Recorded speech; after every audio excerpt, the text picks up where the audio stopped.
درود و عرض ادب.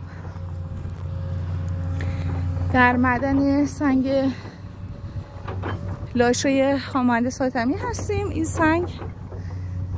سنگ لاشه است که ایشون تولید کننده 3 نوع سنگ لاشه، تخت و مالان هستند که الان شما مشاهده می‌فرمایید که سنگ لاشه رو در قالب‌های درشت به این صورت استخراج میشه که حالا قالب‌های درشتش رو اینجا نشونتون میدم.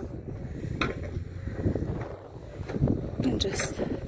این سنگ ها از دل کوه استخراج میشه و بعد به واسطه یه بیل مکانیکی در قالب‌های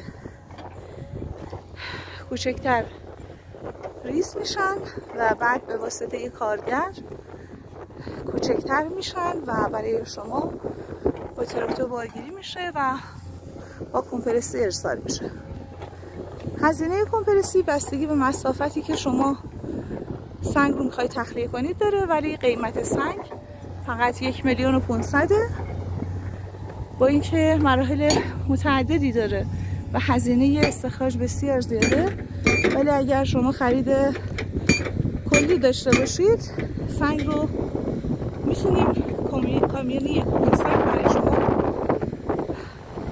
حساب کنید. ببینید سنگ از اینجا استخراج میشه، قالب‌هاش درشت، شاید در فیلم مشخص نباشه.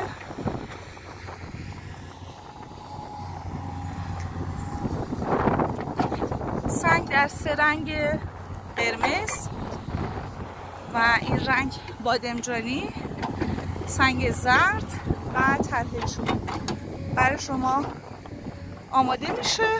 هر سنگی که شما سفارش بدید با هر رنگی میتونه براتون بفرسته.